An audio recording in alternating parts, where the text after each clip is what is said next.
So, prayer for teacher and student. Om Sahana Vavatu Sahanau Bhunaktu Saha Viryam Karavavahai Tejasvinavaditam Astu Ma Vidvishavahai. Om Shanti Shanti Shanti. May that one protect us both. May that one nourish us both in terms of our studies. May we work together with great energy. May our studies be illuminating. May we not unnecessarily cavil with each other. Peace, peace, peace be unto all. So we have one question before us, but I'm wondering if there are any other questions. As you know, it's much more economic to interweave the answers to questions. So I will mute my microphone while you formulate any possible questions.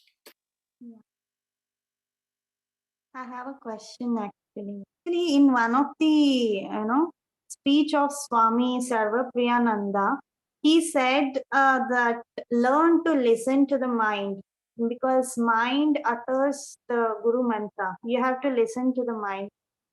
It does it very automatically. But how one can listen to the mind and hear the mantra, because I'm only used to reciting or like through lips, like orally, but I don't know how to do it mentally or how to listen to the mind, like so if you can explain me. Well, first of all, we have to understand what we mean by mind. And we have to take a Vedantic view, and we have to take a view which seems to come from our sense of individuality. Everybody seems to think that they have their own individual mind. Now, the Vedanta philosophy has a certain geography of what we mean by the mind, and that is derived from the very careful scrutiny contained in the Sankhya philosophy, and it's applied everywhere. So the mind is an internal instrument that has many different parts within it. And as an internal instrument, just as an external instrument or any kind of instrument has to be tuned up in order for it to be useful. If it is purely an instrument, we can maybe use an analogy. If you want to listen to a radio broadcast, then there has to be some mechanism, there has to be some instrument, there has to be some broadcast waves, there has to be some kind of transistor operating that is capable of tuning into certain wavelengths and frequencies. And it's the same with the mind. So two things are there if we use the analogy of a broadcast. The broadcasting station is there, and the instrument that catches it. Your mind is called Antakarana, that is an internal instrument. Then what about the broadcast? We can call this true mind or cosmic mind. Cosmic mind is broadcasting something. And we are tuning in and we are catching it. Now, if we have no control of this transistor, if we allow it to wander off the station or the broadcast, then we will create some howling noises for ourselves, and that's not very good to listen to. This will hurt our ears. So what will be pleasant to our ears? See, some people think that praising us will be pleasant to our ears and blaming us will not be pleasant to our ears.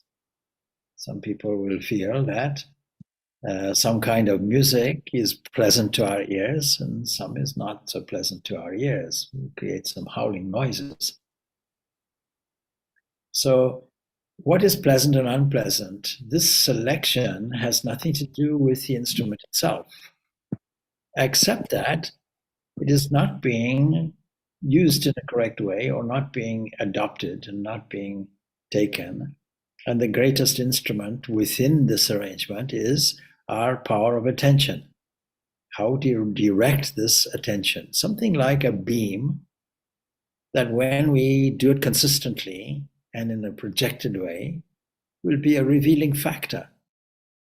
Now, when it's a revealing factor, we have to listen to it. And the revealing factor only is there because we have taken certain measures to purify the mind. And these measures we call yoga. And we identify these 4 yogas. That is karma yoga, bhakti yoga, jnana yoga, and dhyana yoga, meditation. So now, when we purify the mind through all these things, the mind itself becomes a revealing factor. Concentration is a revealing factor. Concentration becomes a revealing factor in every single context. We take great musical geniuses, we take great scientific geniuses, and suddenly some idea strikes them because they've been shuffling ideas around. In other words, they've been agitating the cosmic mind. And from the cosmic mind, we bring something out that is interpreted as sometimes coming from the subconscious area, and sometimes the feeling is it's come from outside. Well, it's certainly from the unconscious area. In God's area, there's no subconscious, there's no superconscious, there's nothing like this. Everything is consciousness. So this constant broadcast is taking place. And by tuning it in correctly, in other words, it's interpreted theologically as, thy will be done. May my small will align to a cosmic will.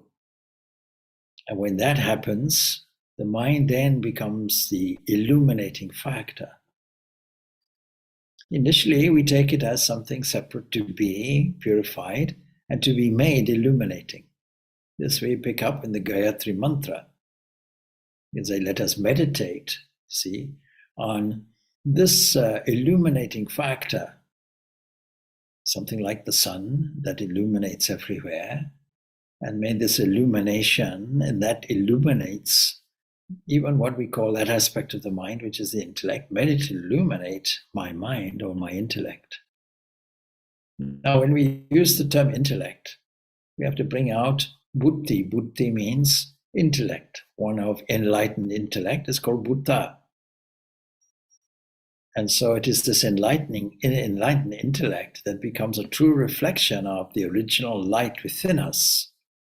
This shining light within us is our true, authentic, quintessential self.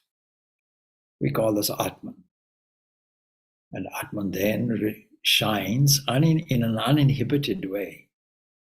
So this is what is meant by listening to your mind.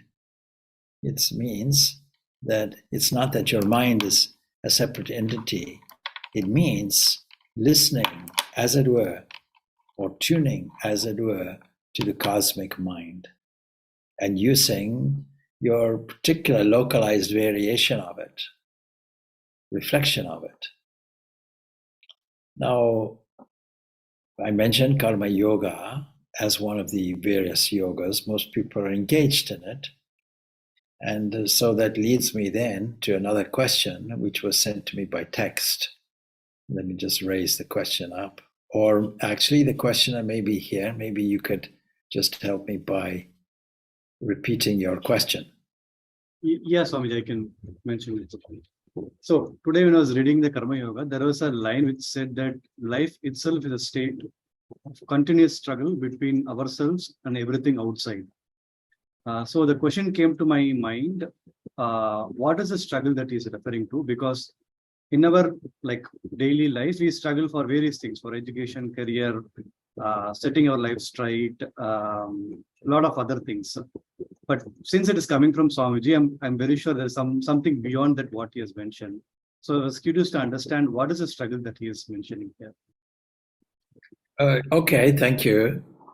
The trouble with taking a line like that is we have to question what is the context. So the context comes in the Karma Yoga series of lectures entitled Non-Attachment and Complete Self-Abnegation. Now the title itself will give us the clue.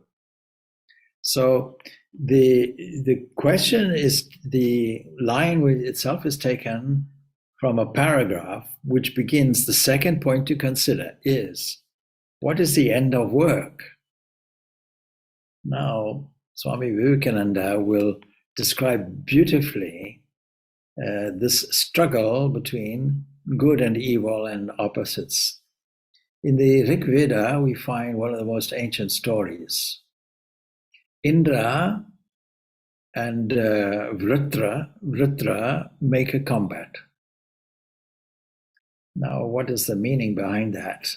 Well, you can see that maybe in some ancient days, people were suffering from drought. The other way of saying drought is rain is being withheld. And so Vritra is supposed to be the one that withholds the rain, and Indra then fights. Now, formerly it was Varuna's job to do this. Varuna was the supreme deity that controlled all the weather and so on. But obviously praying to Varuna never helped. But Indra was the one who did it. Indra combats. Now, curiously enough, Indra, you can say, is related to the term Indriyas.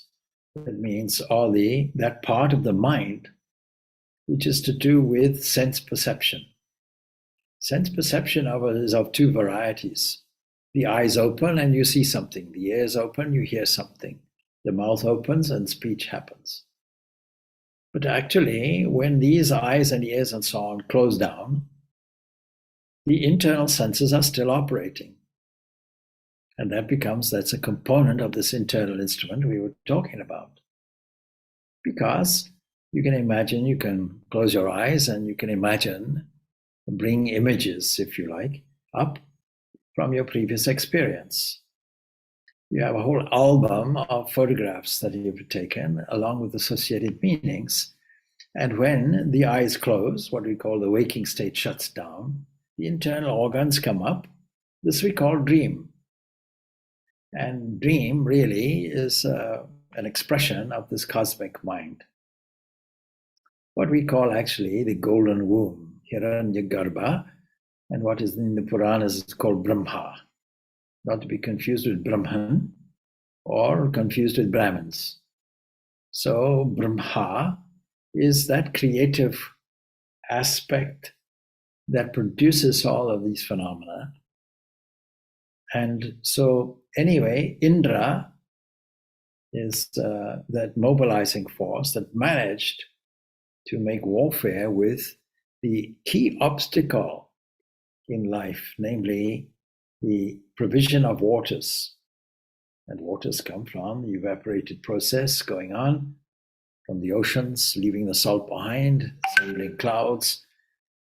And of course, we don't have localized clouds. To some extent we do, but these are global clouds. These are bodies that move around the earth because the earth is rotating. So when we talk about weather, we really are talking about a global phenomena. This has been so highlighted with our concerns about global warming that we realize there's nothing to do with locality. It is to do with the whole planet is being affected.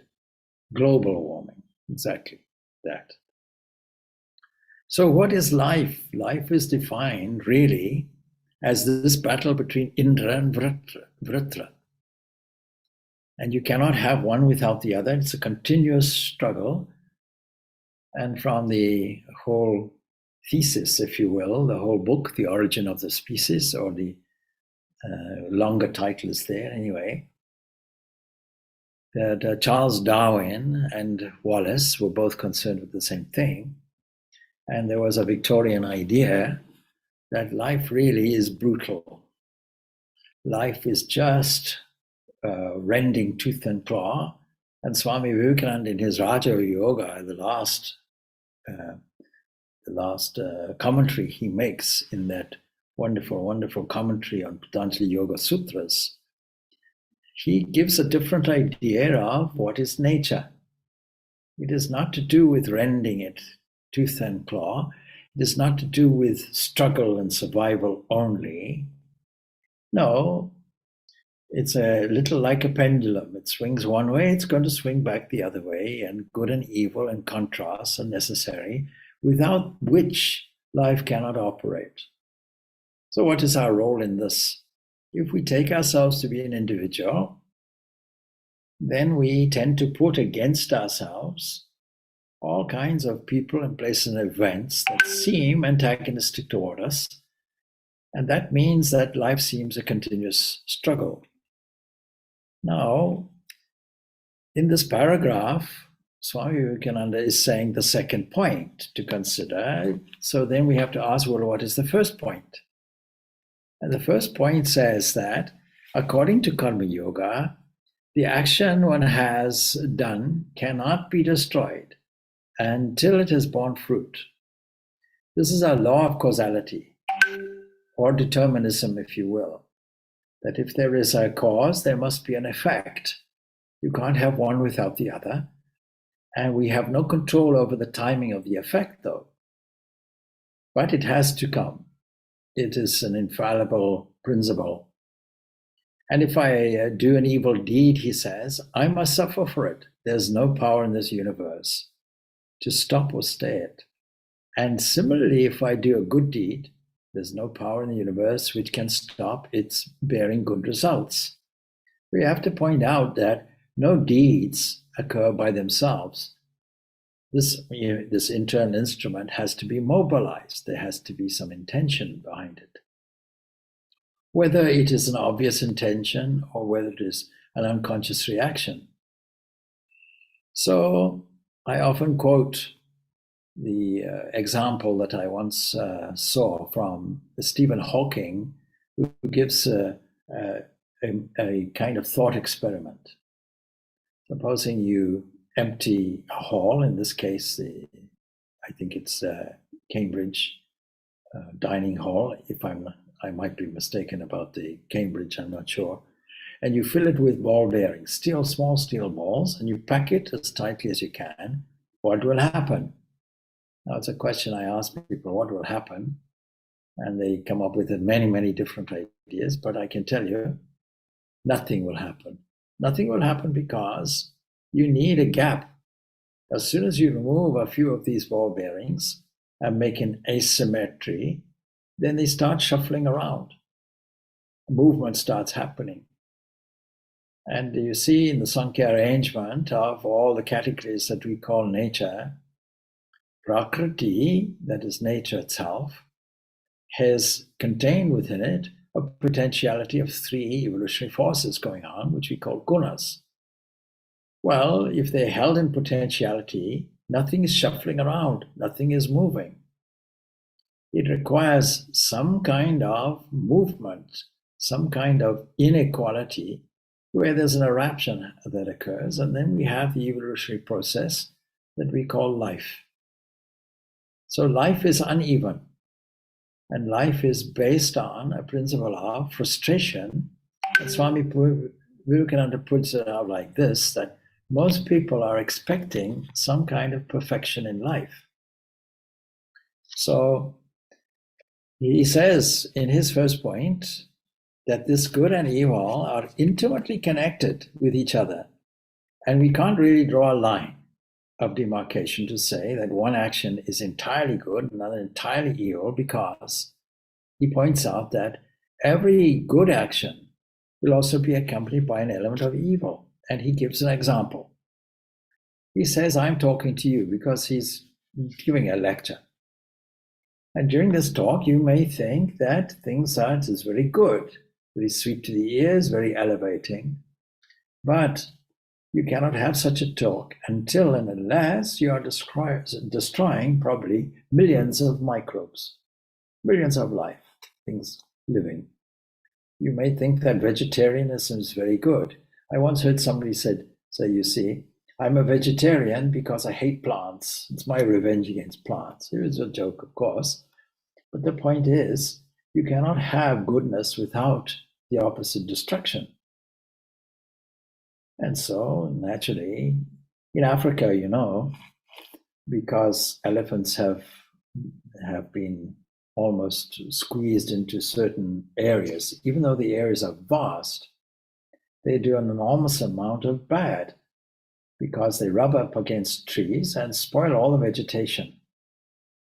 And so for this reason, to control the environment, it is necessary to have a culling exercise. They do it in Namibia and in South Africa and Zimbabwe and possibly even Zambia. And people are horrified. You're killing animals. Doesn't seem to be the best way. And yet, you see, unless you control the populations in a systematic and scientific way, then the whole environment will be destroyed. Is one thinking about it? Now, I'm not saying that it is the best remedy. It may or may not be. But the point is, every action has these two elements to it, and you cannot have something entirely good or entirely even. You have this struggle. And so the struggle for life occurs everywhere in nature and brings good and evil with it. Our closest genetic cousins would be the chimpanzees. And chimpanzees are very strong animals. If you're faced as a human with chimpanzee and you get on the wrong side of the chimpanzee is much stronger than a human and will tear you to pieces. And they'll do it in a systematic way. They will take 4-to-1 ratio against the enemy, and 2 will take 1 limb, 4 limbs being there, and they will tear this poor victim apart. Now, this is a horrific thing to contemplate, and yet this element of brutality is there in human life. If you take human life and think we're living in the 21st century and there's barbarism to do with the human wish for peace, progress, civilization, whatever you want to call it, even in the 21st century, we haven't learned a lesson. The barbarism of the past is just being exhibited or expressed in a much more sophisticated way, with science and technology being used. And so this is his first point. And so he says, what follows from this, that howsoever we may try, there cannot be any action which is perfectly pure or any which is perfectly impure, taking purity and impurity in the sense of injury and non-injury. And we cannot breathe or live without injuring others. And every bit of the food we eat is taken away from another's mouth. So our very lives are crowding out others' lives. It may be men or animals or microbes, but someone or other of these we have to crowd out. So in this sense, we can go along with the evolutionary idea that wasn't Darwin's phrase, but it came to be associated with this idea of struggle, survival of the fittest. The one that survives longest or most successful way will adapt to the environment and be a successful living species. Now, this is one point of view, but is man just subject to his biology? Is man a chimpanzee? You'll get physicalists who will declare, well, what we call humans are just apes. Well, we don't view this at all. We take the view that we are descendants of illumined sages. We are descendants more than that. We are descendants of that which the sages have revealed, namely our own immortal self, what religion ultimately calls God. This is our pure nature. And the urge to go back to this is expressed in an urge for perfection, not just survival, but some kind of enhancement of the human condition. And so this ideal of perfection is what life is to do with. And so his second point goes like this. He asks the question, what is the end of work? And then he makes a comment. He says, We find the vast majority of people in every country believe that there will be a time when this world shall become perfect, when there shall be no disease or death or unhappiness or wickedness. Now, if we take some religions, we will see that this is their ideal. It may not be in this life, it may be a post-mortem condition of heaven where everything is perfect. If you see some decorations, for example, on mosques, you see the wonderful artistic arrangement of what is deemed to be something like a paradise, where there are fountains, lush greenery, beautiful flowers growing, like a Garden of Eden is portrayed, an ideal place. Now, if this is not in a post-mortem condition, what about here and now? And we'll see that the most fundamental movement, messianic movement in the Jewish days, was to do with a great event, that an apocalypse, an apocalyptic event, where there will be no combat, there will be no struggle, there will be no strife, there will be an ideal world where we will all get along well together, and there are certain religious sects that still hold this ideal. And so the messianic movements within Judaism was something along these lines, that there will be an anointed one, either a political king or a spiritual king, or maybe a combination of both, who will rescue us from this struggle. Now, Swami Vivekananda says this is a very good idea. It's a very good motive power to inspire and uplift the ignorant. But if we think for a moment, he says, we shall find on the very face of it that it cannot be so, because it's against the fundamental law of nature, I'll add. How can it be, seeing that good and evil are the obverse and reverse of the same coin? How do we know good unless there is evil? How can they be light unless there is shade? How can they be an electron unless there's a positron? How can they be male unless there's female? And so it goes on. We're living in a world of duality. So he says, what is meant by perfection? He asks this question. And then he says, a perfect life is a contradiction in terms. And this is what is behind the following statement that is being quoted. Life itself is a state of continuous struggle between ourselves and everything outside. That's a factual thing, factual statement. Every moment we are actually fighting with eternal nature. And if we are defeated, our life must go. Life itself will come to an end if there's perfection. If all these steel walls in the hall remain like that, if Prakriti remains in potentiality, in perfection, then there's no life to speak of. This eruption and disturbance of this, that becomes life. Supposing everything is one color, white color. Yeah, supposing I bring a picture. I just painted this picture. Well, Swami, I can't see anything there. No, I've painted trees and flowers and the scenery, and there are mountains in the distance. The only thing is I used one color, white. Well, then what's the use? Unless there's some variation, you won't understand the distinction between all of these things. And he goes on to say, there is, for instance, a continuous struggle for food and air.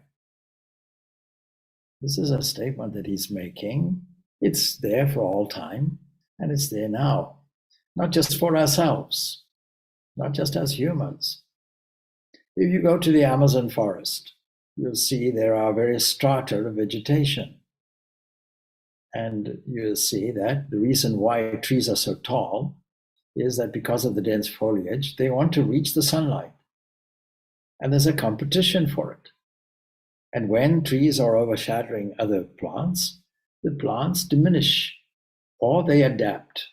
Such as ferns, for example, have adapted, and they're getting nourishment from the soil and so on. And they are somehow living and surviving by adaptation. So there is a competition all the time going on. And so life is not a simple, smoothly flowing thing. It's a complex affair. Swami Vivekananda is simply stating the obvious. This struggle between something inside and the external world is what we call life. So it's clear that when this struggle ceases, there will be an end of life itself. So what is meant by ideal happiness is this: the stoppage, the cessation of all struggle. But then life too will cease, for the struggle can cease only when life itself has ceased. Now, all of this is in the context of his talk entitled Non-Attachment is Complete Self-Abnegation. So when we engage in good, what we classify as good, charitable acts and so on and so forth, we have to examine whether it is to do with the survival and struggle, or whether it is truly to do with perfection and ultimate happiness. And he has also stated that, you see, and we've heard many people say, when I do something good, I feel good. I feel I did something good. There's an inner kind of satisfaction that emerges in me. So why are you doing good?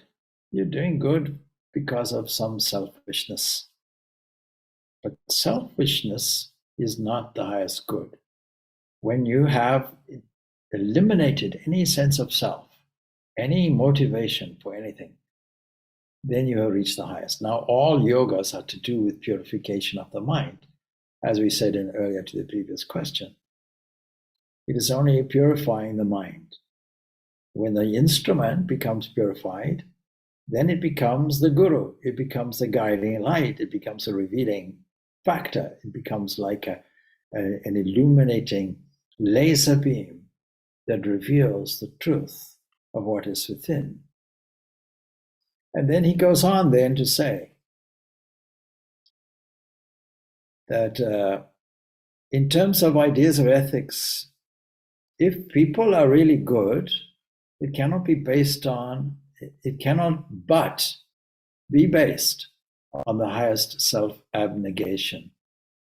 What is the highest ideal in karma yoga? We may think that we are engaging in karma yoga because we are good people and we are doing everything in a good way. No, this is simply karma, it's simply action. As long as there's a small element even of selfishness in your action, then it is not really the ideal of karma yoga. It is not a self-purification. So by definition, purified mind means a mind that is entirely, in other words, the waves of the mind are entirely settled. And when they are settled, clarified, purified, we can see this one without a second that is within us. And Swami Vivekananda dramatically goes on. He says, supposing you have somebody who doesn't know anything about God, who knows, is just working away. Supposing you have somebody who has nothing to do with theology or meditation or worship or any of these things, if he is working with the I'm trying to find the passage. It's toward the end of this lecture, but I'll paraphrase it. If you have somebody who is working hard with complete self-abnegation, complete selflessness, no idea of them, their own individuality, working for the welfare of the world, that highest person will have the highest revelation, if you will, that any worshipper of God will have, or any meditator will have. He says, our various yogas don't conflict with each other. Each of them leads us to the same goal and makes us perfect. Only each has to be strenuously practiced. The whole secret is in practicing, he says. First you have to hear, then think, then practice. this Shravana, Manana, Nitityasana, this is a formula for everything. The whole secret is in practicing. Then he says, this is true in every yoga. You have first to hear about it and so on. And many things which you do not understand will be made clear to you by constant hearing and thinking. It's hard to understand everything at once. The explanation of everything is, after all, in yourself. No one is ever really taught by another. Each of us has to teach himself. And so the external teacher offers only the suggestion which arouses the internal teacher. That is your own mind. And this teacher helps us to understand things. Then things will be made clearer to us by our own power of perception and thought. And we shall realize then in our own souls, and that realization will grow into intense power. Now he goes on, going back to this original statement. He says you'll find various classes of people in this world. And first, there are the godly people whose self-abnegation is complete and who do only good to others, even at the sacrifice of their own lives. This is a great ideal. These are the highest of people. He says men, I'm just being more politically correct here. If there are 100 of such in any country, that country need never despair. But there are unfortunately too few. Then there are the good men who do good to others, so long as it doesn't injure themselves. I'll do good to you, provided I'm safe. And then, of course, there is the third class, who, to do good to themselves, decide to injure others. This is a kind of called consequentialism. I'll do some good if I get something good in return. And so it is said, he says, by a Sanskrit poet, that there is a fourth unnameable class of people who injure others just for injury's sake. And we might say that these are just evil for evil's sake. They just have this animalistic streak in them, which they promote. And just as there are one pole of existence supremely good men on the one side who are completely self-abnegated, who do good for the sake of doing good, nothing else, no motive. And the other end of the pole, there are people who injure others just for the sake of the injury. They do not gain anything thereby, but it's their nature to do evil. And he's emphasizing again this duality, that on the one side is good, let's say at its highest extreme, and one side is evil, let us say in its lowest extreme. Then he points out two terms, pravriti and nivriti. That is, waves that are incoming and waves that are outgoing. Things that are revolving towards and others which are revolving away. This is the meaning of these two terms. And the in revolving towards is what we call the world. So there's a definition for life. Life is a struggle again of two opposites, an Indra and Vritra. Always in this combat, always in this duality. And then we have this response, which is there, of revolving away from, the revolving towards, this definition of life and definition of world as well. And this revolving towards is what we call the world, the me and the mine. And it includes all those things which are always pampering that element in me, which is called aham, me, my, I. And this is done by wealth and position and power and name and fame, which are of a grasping nature. So there's a grasping. You can illustrate it by the hands. The hands are useful for grasping things and useful for giving things. Where we describe the hand postures for meditation, I can probably usefully add that the hand, the open hand, is a symbol of receiving and giving both. Now we are always strategizing to accumulate more things, to accumulate everything in one center, the center being oriented toward myself. I am in the center of everything and everything else is around me. And that is really called pravriti, the natural tendency of every human being, taking everything from everywhere and heaping it around one center. And when this tendency begins to break and is replaced by nivriti or revolving away from, then we've got morality and we've got religion. We've got a noble tendency. This tendency we don't find predominant in animals. We find it's more to do with self-preservation.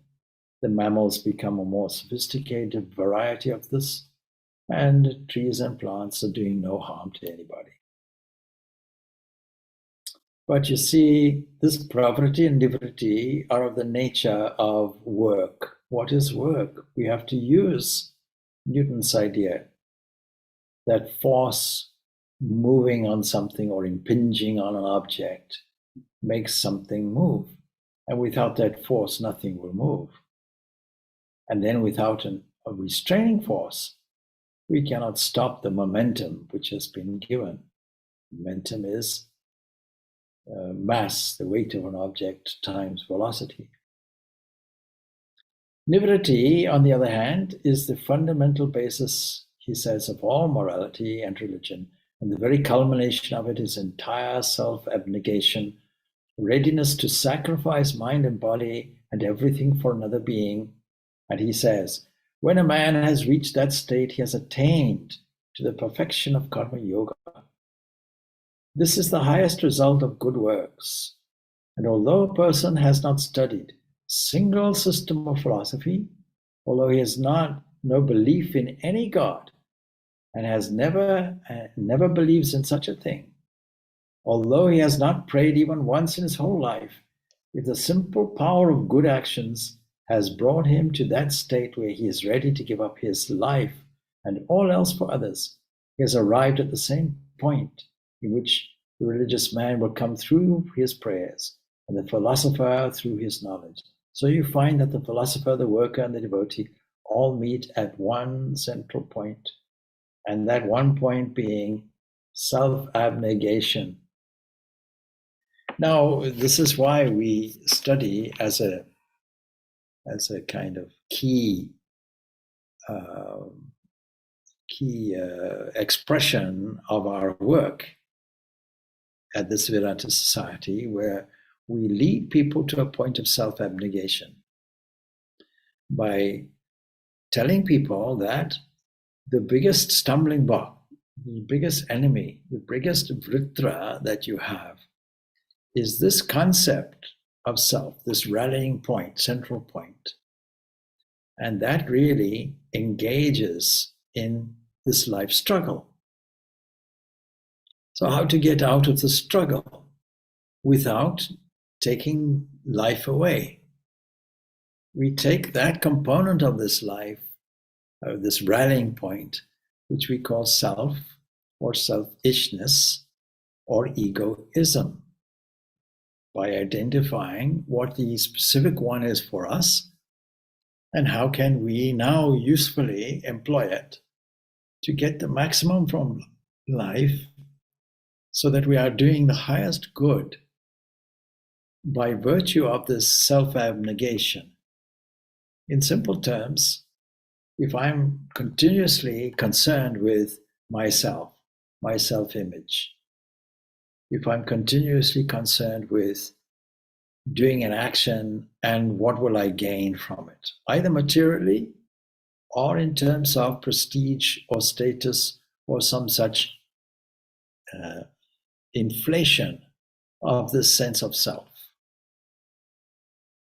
You see, if I don't deal with that in a useful way, then the faculty of the mind is not being used to the fullest, and the faculty of the body is not being used to the fullest. Because this body-mind combination, when I put an identity on it, beyond for passport purposes.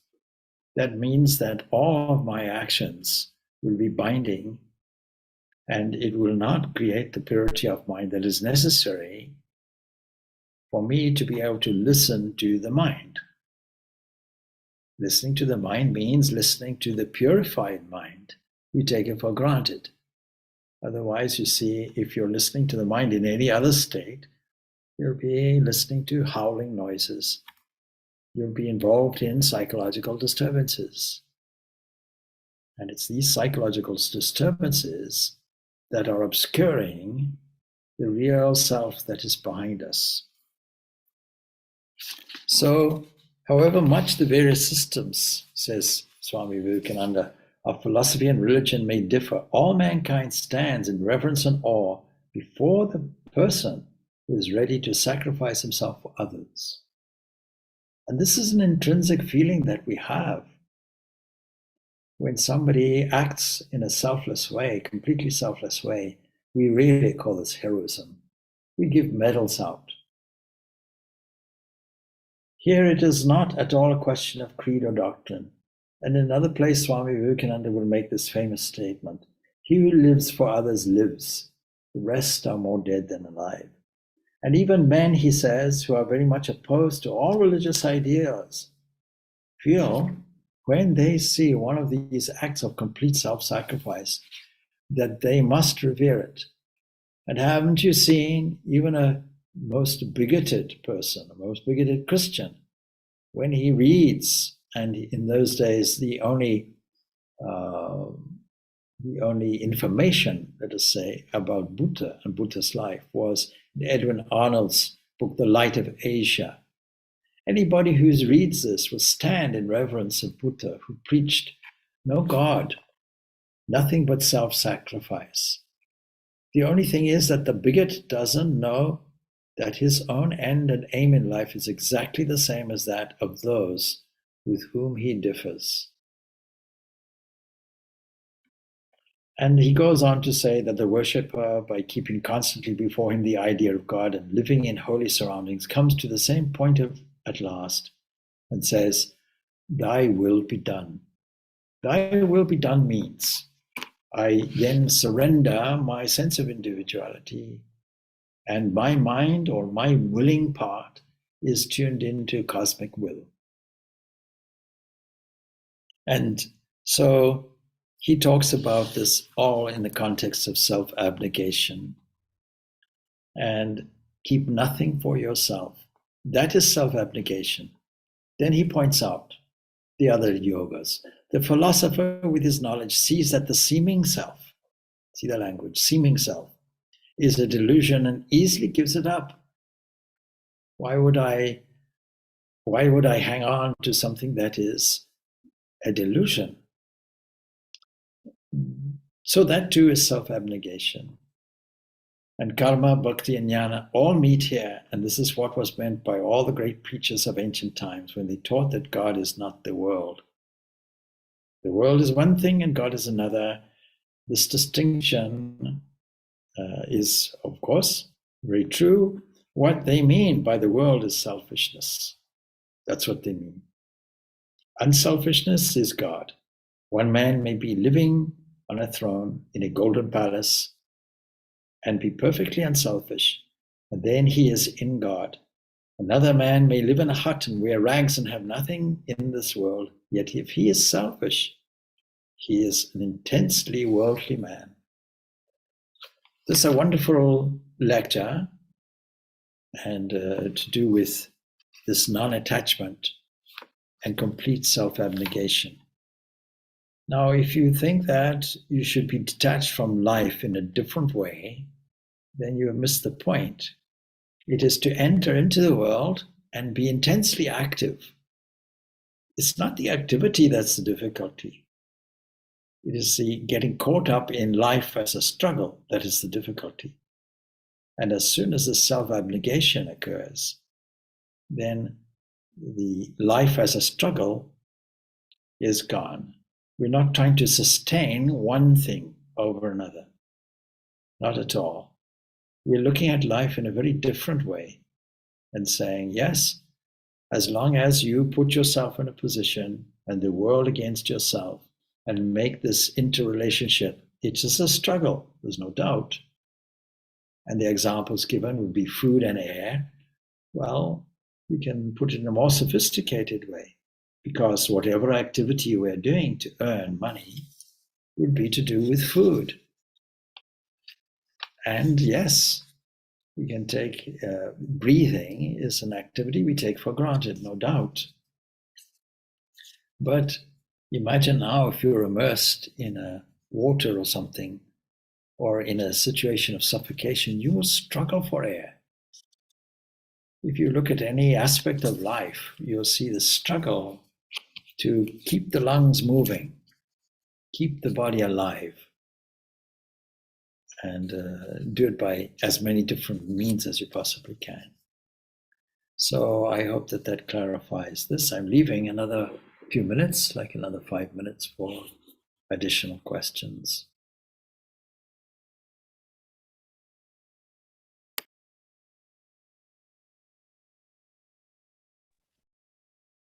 Pranam Swamiji. Yes, please go ahead. Yes. You mentioned that there can be no action without complete goodness or complete the opposite. So I'm wondering, is there really none that can be completely good? Well, if there was one, you need to give me an example, you see. You see, when we see what is good and what is evil, it's to some extent it is a personal interpretation.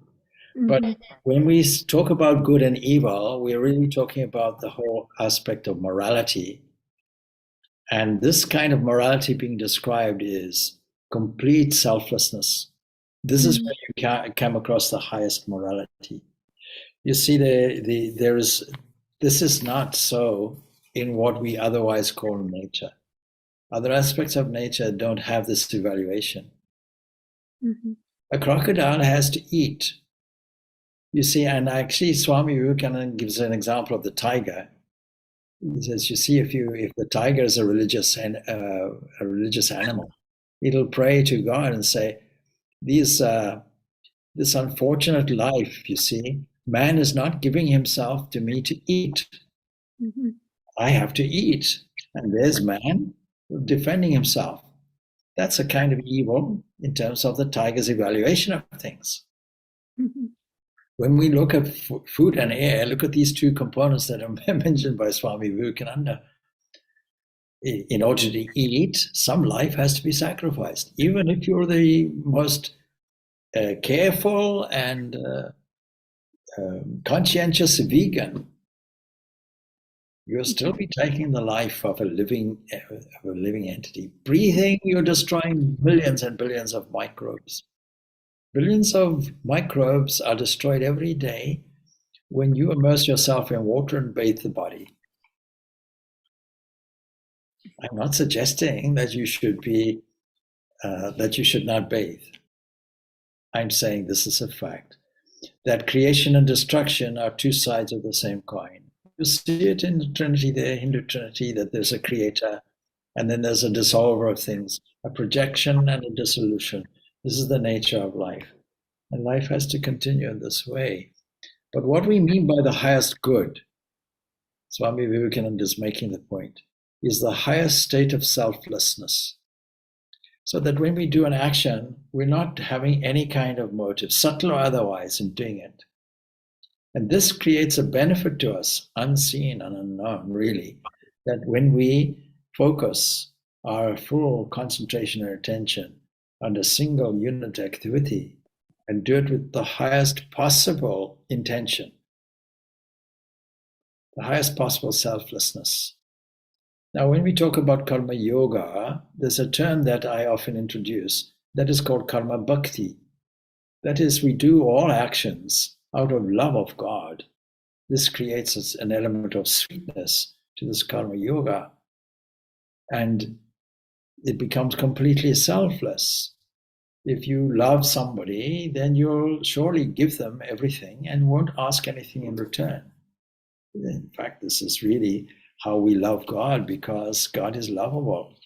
And I often use an example. Supposing somebody comes to your door with the most delightful food.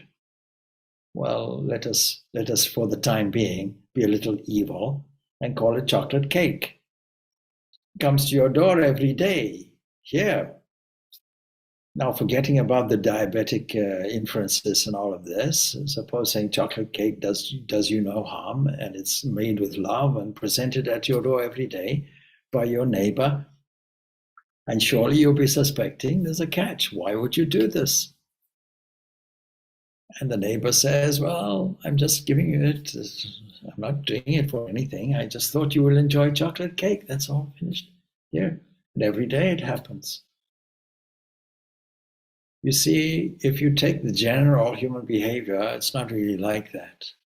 We find very few examples. And Swami Purnananda gives these 4 orders actually, of beings. And in terms of the category of good, he says, those who don't want to return, those who are just prepared to say, I'll surrender my life if it's good for you. My life has no value. And he gives this example of the compassion of the Buddha. We can give the example, if you like, in Christianity of Jesus on the cross. I'll surrender my life for you. And then there's a second type who will do some good, provided I don't get any injury from it. Well, there's a motive then. And then there are some people who will do it because, out of consequentialism. I'll do some good if I get a return. And then there's another category, I just do evil for the sake of doing evil, just to injure others. He puts it in the context of injuring.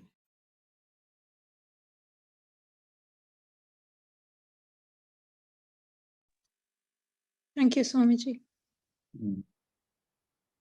I mean, this is the summary that I understood in mind. Please correct me if this is not right.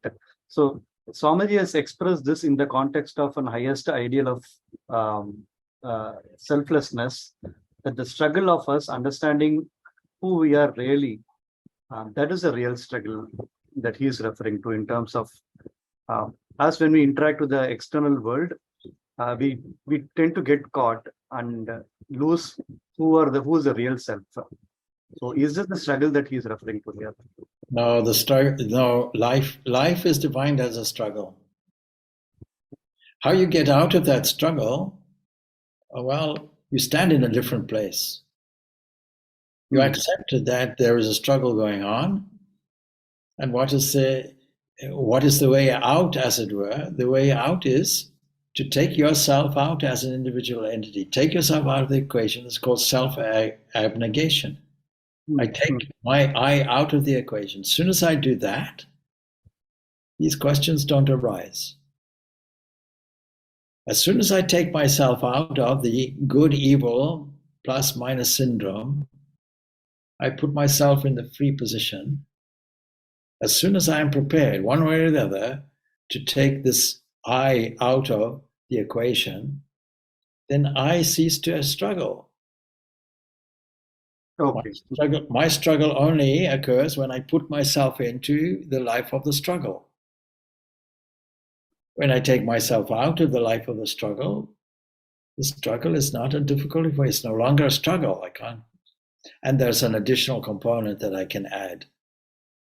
You see, philosophically, we have this eternal on the one side and this Leela on the other side. And as soon as I look at it in this way, instead of life being a struggle, it becomes something like a sports field, something like a game. And what has this to do with self-abnegation? I'm not affected by the game at all. I'm not playing the game to gain or to lose. I'm not playing to win or lose. I'm playing just to play. And I have no choice in it. So I may as well enjoy the game. It doesn't have to be a struggle or difficulty. But the important thing is, and that is a kind of detachment, you see. A detachment from the concept that life is a struggle. But what's the key attachment aspect of this. It is this I, the sense of self. That's why he links these two subjects together, non-attachment and self-abnegation, in the context of karma yoga.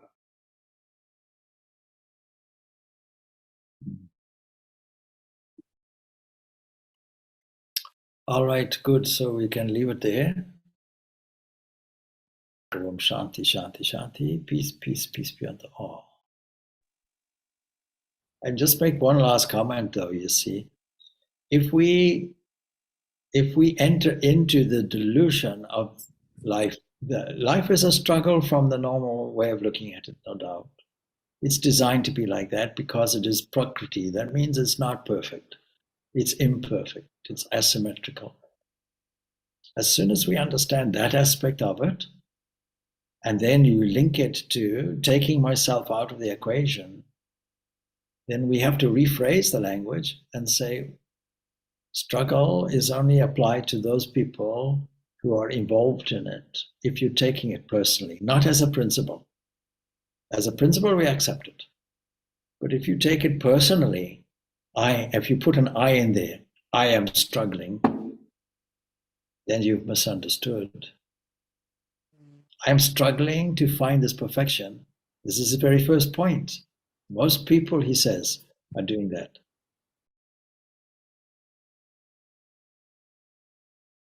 All right. Good. Thank you so much. Thank you, Swamiji. Swami. Thank you. Thank you, Swamiji. Thank you, Swami. Okay, good. Thank you, Swamiji.